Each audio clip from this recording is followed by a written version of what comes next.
Hello दोस्तों, कैसे हैं आप। आइए हम जानते हैं नवरात्रि में पहले दिन माँ शैलपुत्री की पूजा की जाती है, दूसरे दिन माँ ब्रह्मचारिणी की पूजा की, तीसरे दिन माँ चंद्रघंटा की पूजा की जाती है, चौथे दिन माँ कुष्मांडा की पूजा की जाती है, पांचवें दिन माँ स्कंद माता की पूजा की जाती है, छठवें दिन माँ कात्यायनी की पूजा, सातवें दिन माँ कालरात्रि की पूजा की जाती है, आठवें दिन माँ महागौरी की पूजा की जाती है, नौवें दिन माँ सिद्धिदात्री की पूजा की जाती है।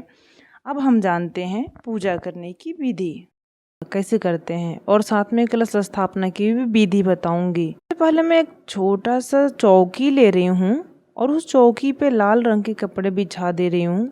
फिर उस आसन को गंगा जल से पवित्र कर देंगे। इसके बाद हम आसन पे थोड़ा सा चावल रख देंगे। उसके बाद हम माता रानी के स्थापित करेंगे और माता रानी के वस्त्र के रूप में लाल रंग का चुनर उड़ा देंगे। साथ में हम गौरी गणेश की भी स्थापना करेंगे। तो अब हम कर लेते हैं कलश स्थापना की तैयारी। मैं एक तांबे की कलश ले रही हूँ। आप चाहे तो मिट्टी के भी कलश ले सकते हो या फिर तांबे के भी कलश ले सकते हो।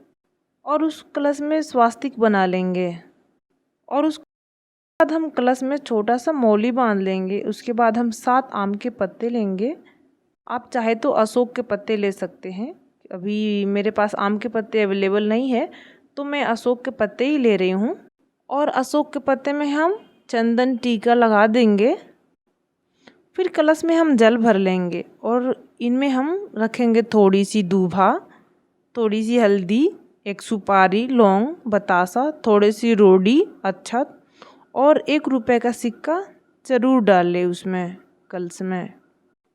अब हम जो अशोक के पत्ते चंदन टीका से तैयारी करके रखे थे उसको कलश पे रख देंगे और फिर एक बर्तन में चावल ले लेंगे और चावल के बर्तन को उस कलश के ऊपर रख देंगे। अब आपको लेने एक नारियल, ध्यान रहे आपको जटे वाले ही नारियल लेना है।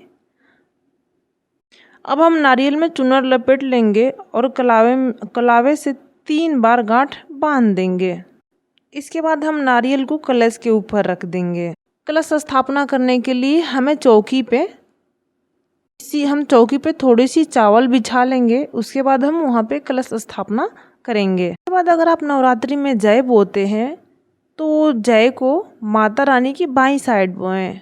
अब हम गौरी गणेश की पूजा कर लेंगे। इनको कुमकुम का टीका लगाएंगे, चंदन लगाएंगे, साथ में फूल और सुपारी को कलावे से बांधकर चढ़ाएंगे।